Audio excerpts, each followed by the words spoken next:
the news report about a robbery and then complete the notes from the detective's notebook. First, you have some time to look at questions 1 to 6.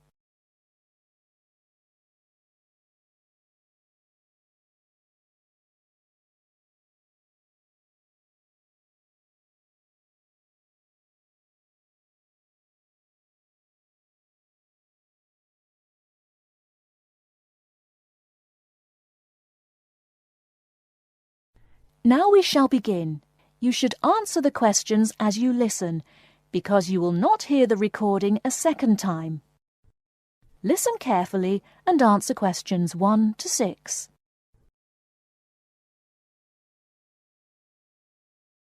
There has been an armed robbery this morning at the Halifax Building Society's branch on Edward Street. John Brinks is at the scene with Detective Sergeant Henry Lawson. Detective Sergeant, can you tell us what you know about the robbery? Yes, the raid took place this morning shortly after 11:30 when a man accompanied by a woman went into the offices of the Building Society and asked to see the manager. There were no other customers in the building at the time. They were let into the manager's office and the woman produced a gun from her handbag. Then they took the manager back out of his office and made him tell the cashiers to hand over all the money they had in the tills and in the safe. It came to about $25,000. Presumably you have a number of witnesses. Yes, we have a good description of both of them. The man was about 1 meter 80 centimeters, around 35 years of age, with blue eyes and short curly red or ginger hair. He was wearing jeans, a green sweater, and a 3/4 length blue coat. When he spoke to the cashier when he came in, he called himself Mr. Erickson, but we doubt whether that is his real name. But we do know that may be his real name. He also spoke with a strong Scottish accent, which may help us to trace him. Before you hear the rest of the conversation, you have some time to look at questions 7 to 10.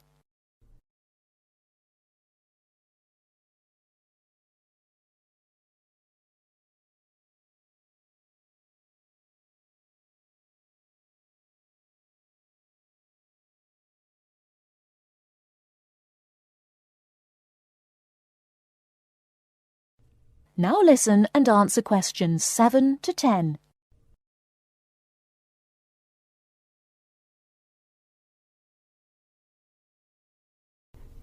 And what about the woman? Now, she is in her early 20s, slim and quite tall, about 1 meter 70 centimeters. She was wearing a long white raincoat, which was quite loose-fitting, and which she didn't take off. She had a beige handbag, which they used to hide the gun in. She's got straight, shoulder-length blonde hair, blue eyes, and like the man, has a noticeable accent. Do you have any other information? Yes, the car they used was seen by 2 or 3 people. It's a blue or dark blue Ford Escort, and we have the registration number. And it's G595ERI. I'll say that again. It's G595ERI. Now, the car was stolen from Bishopstone just over a week ago, so if anyone has seen it in the last week, we would like to hear from them. We also know that the car's front left headlight was broken when it was stolen, and is still broken, we think. So, you would like information from the public about the car? Yes, and the people. We're appealing to anyone who thinks they may recognise the 2 robbers or know anything about the car. We've set up an incident room in Swindon and the telephone number is 774529. So we would like people to ring us if they have any information. And of course, all calls will be dealt with in the strictest confidence. Thank you very much. Thank you. And the number again, if you have any information, is 774529. And now back to the studio.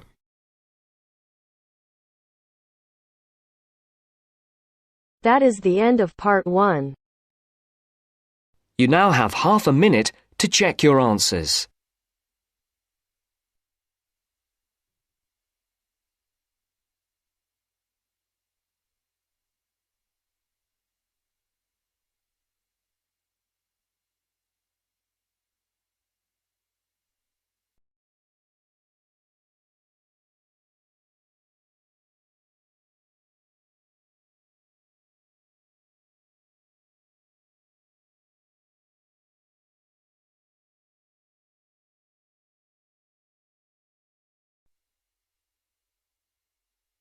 Now turns to part 2. Part 2. You will hear a talk by a tour guide. First, you will have some time to look at questions 11 to 17.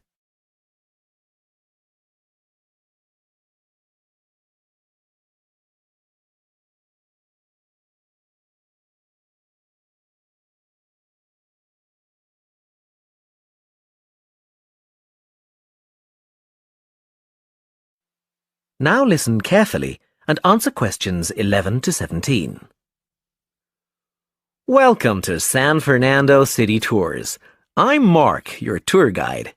We have a lot to see in 3 hours, so make sure you're comfortable.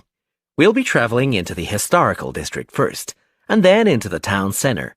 After that, it's out to the harbor, and we'll finish up at the lighthouse, just past the harbor.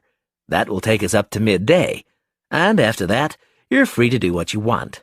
At the lighthouse, you'll have a chance to visit the tea room and take photographs of the magnificent coastline. Now, as we have only 3 hours, we won't be able to take you around the shopping district, but we think you'd prefer to look around the shops there in your own time anyway. San Fernando has some well-known tourist attractions, the lighthouse, for example, and the National Library. However, the little-known military museum is not to be missed. Be sure to visit before you leave. Now, there's a lot to do in San Fernando. Indeed, there really is something for everyone. For those who love the water, I can recommend a trip on the Seafarer, one of the most famous boats on the San Fernando River. It does an evening trip with a 3-course meal included. It's great fun for everyone, but especially for young people in their teens or 20s.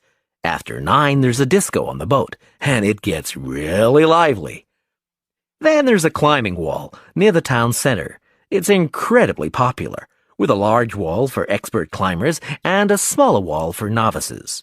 There's a junior wall and a creche, so it's a great day out for those of you with kids. And if you like walking, there's some great walking tours. The City Sights tour is highly recommended, as is the walking tour by the coast. But that one's only for the fit, not really suitable for children or the elderly. For more mature people, or those less able to get around, I would suggest a tour around the vineyards. It can be done in the luxury of a coach, and it's a wonderful way to explore the region's wines. Before you hear the rest of the talk, you have some time to look at questions 18 to 20.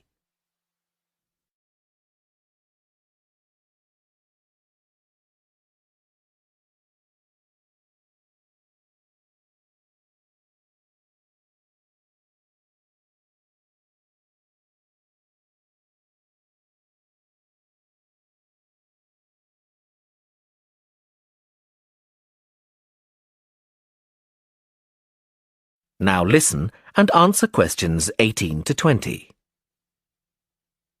Naturally, there's a charge for all these attractions, but you can get 15% off if you have an Explorer Pass. If you don't have a pass but would like one, the driver here has application forms. Just ask him for one and fill it out while on the tour. Then you hand it into the tour office. Normally, it costs $10. But this year, it's just $7. When you hand it in, you'll get your picture taken for the card on the spot, and then your card is ready to use. Remember to show it whenever you pay for anything. The discounts apply not just to tourist attractions, but some bars and restaurants. Basically, everywhere you see a red Explorer symbol. We're coming up to the historical district now. If you'd like to look at That is the end of part 2. You now have half a minute to check your answers.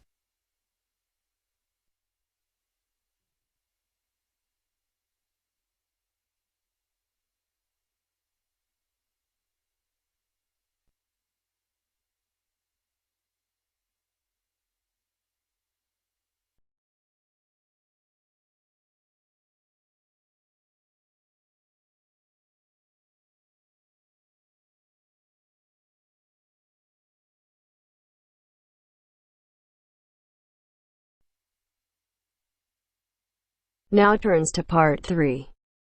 Part 3. You will hear two geography students, Jack and Katie, talking about a field trip to Kenya in Africa. First, you have some time to look at questions 21 to 24.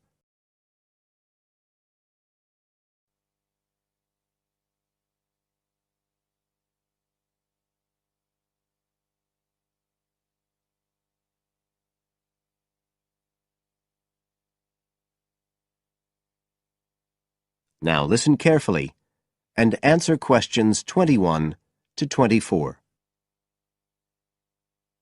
Katie, hi. Thanks for inviting me round. Oh, thanks for coming. I know you're up to your neck in finals revision, but I've got to make up my mind about next year's geography field trip, and I'd really like your advice. We've got to choose between an African trip and one in Europe. They've told us a bit about both trips in the lecture, but I really can't make up my mind, and I know you did the African one last year. That's right. So, where exactly did you go? I mean, I know it was in Kenya, in East Africa. Yes. Well, we were right up in the northwest of the country. It was beautiful. We stayed in a place called the Marich Pass Field Studies Centre. Right. Dr. Rowe said the accommodation was traditional African-style cottages. He had a special name for them. Bandas. Yes, they're fine. You have to share, 2 or 3 people together. They're pretty basic, but you have a mosquito net. They don't provide spray, though, so remember to take plenty with you. You'll need it. And there's no electricity in the field centre. You'll have hurricane lamps instead. They give a good light. It's no problem. What about places to study? Dr. Rowe said there was a library? Yes, but it's quite small. There's a lecture room as well, but most of us worked out in the open air. There are plenty of places outside, and it's so beautiful. You're right in the middle of the forest clearing. I gather it's a relatively unmodernized area. Definitely. They actually set up the centre there because it's on the boundaries of 2 distinct ecological zones. The mountains, where the people are mainly agriculturalists, and the semi-arid plains lower down, where they're semi-nomadic pastoralists. Before you hear the rest of the conversation, you have some time to look at questions 25 to 30.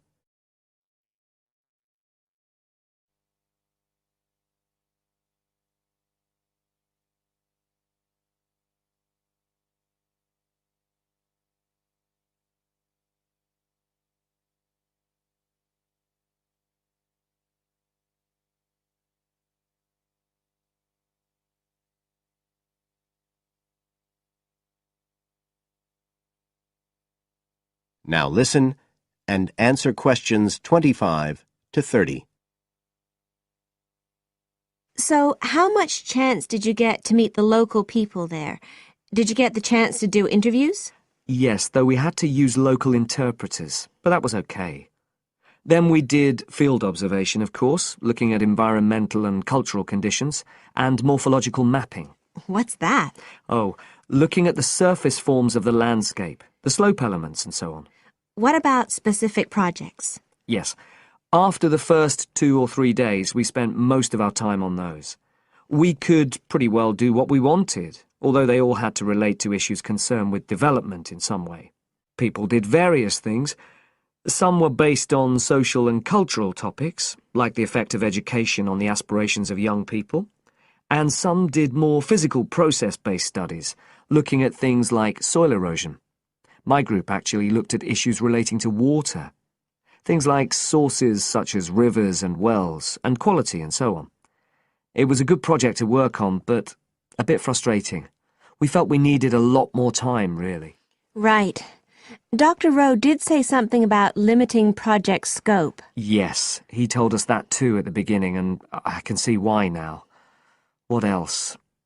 Well, we had some good trips out as part of the course. We went to a market town, a place called Sigur.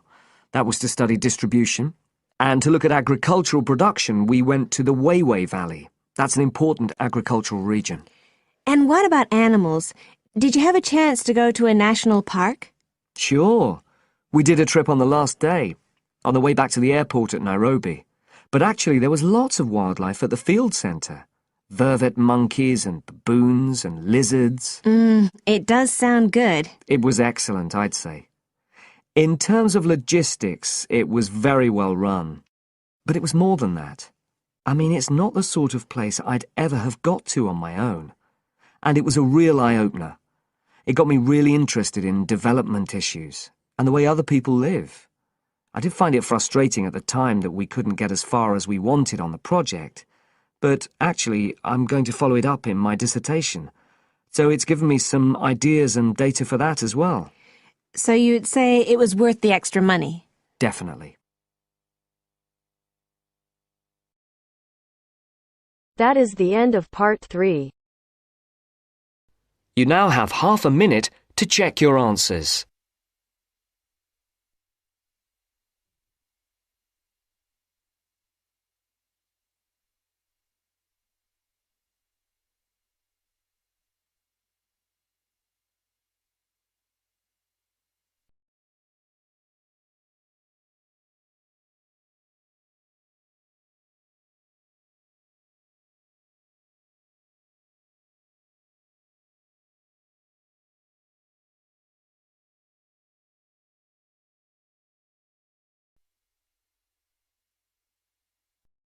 Now turns to part 4.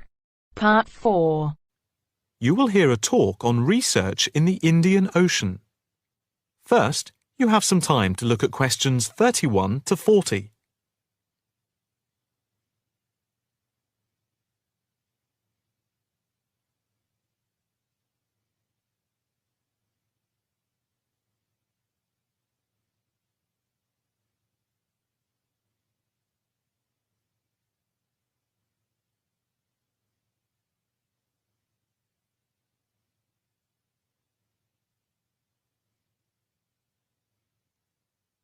Now listen carefully and answer questions 31 to 40. In this, the first lecture in our series on the changing face of the oceans of the world, we are going to look at the Indian Ocean, into which the Oceanography Department at the Institute here in Australia has been doing pioneering research over the past 5 years. Let us start with some facts about the Indian Ocean, to give you an idea of the scope and complexity of the enterprise we have undertaken. As you can see from the diagrams here on the screen, showing the relative size of the planet's 5 oceans, the Indian Ocean comes third after the Pacific and Atlantic Oceans, but is larger than the Southern Ocean and the Arctic Ocean. On this slide, you can see that the Indian Ocean is different from the 2 larger oceans in that it is landlocked to the north and does not extend into the cold regions of the North Pole. Covering some 73,440,000 square kilometres, the ocean constitutes approximately 1/7 of the Earth's surface and about 20% of the world's total ocean area. At the equator, it is around 6,400 kilometres wide, with the average depth being about 3,400 metres, and with the deepest point being the Java Trench at 7,450 metres. Flowing into the Indian Ocean, we have some of the world's greatest rivers. The Zambezi here, the Ganges here, the Indus, the Brahmaputra, and the Tigris-Euphrates just here. The 2 largest islands in the Indian Ocean, Madagascar, here off the coast of Africa, and Sri Lanka, here off the southern tip of India, are structurally parts of the continents of Africa and Asia, while islands like the Seychelles are exposed tops of submerged ridges.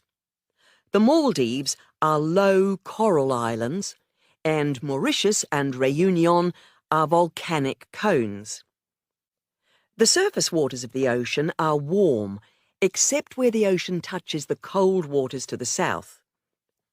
A network of scientists, mainly oceanographers and meteorologists from around the world, are monitoring changes in the ocean's temperature and acidity, especially where it meets the Southern Ocean, in order to see how global warming is having an effect on the waters there. An assessment is also being carried out on how this is impacting on low-lying habitats and peoples in the more populated coastal regions around the rim of the ocean. In the warmer north, islands are vulnerable to even the subtlest changes in sea levels and tides, so they are being closely watched. Moreover, a close eye is being kept on wind changes, especially alterations to the monsoon rains, typhoons, cyclones, and any other natural phenomena. In addition to the information sent from the ship that we have stationed off Antarctica, in the south of the Indian Ocean, data are being transmitted round the clock from buoys anchored at various points around the ocean. 5 of these buoys are observing ice packs and icebergs coming into the Indian Ocean from Antarctica.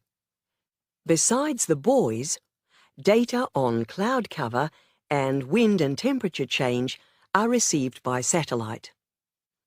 Satellite images are also being used to record the size of the icebergs from the moment they break off from Antarctica. Their course is then mapped as they move out into the Southern Ocean. Here at the Institute, the raw data from the various sources are received and the information is then constantly processed by a bank of computers. Once the data have been collated, the next step in the process is the analysis by experts here and at centres around the world, looking for even the slightest shift in patterns of temperature, wind, and sea levels. In the light of the fact that this is a global enterprise, the Institute is staffed 24 hours a day with researchers working in shifts, and we are in constant contact with centres all around the world. In total, 900 experts from around the globe are involved in the programme. The work at the Institute is now into the 5th year of a 10-year data collection, which began in 2003. The analysis of the 5 years to 2008 will be published early in 2009. However, changes in patterns are already being noticed since the data have been gathered. That is the end of part 4. You now have half a minute to check your answers. Hey!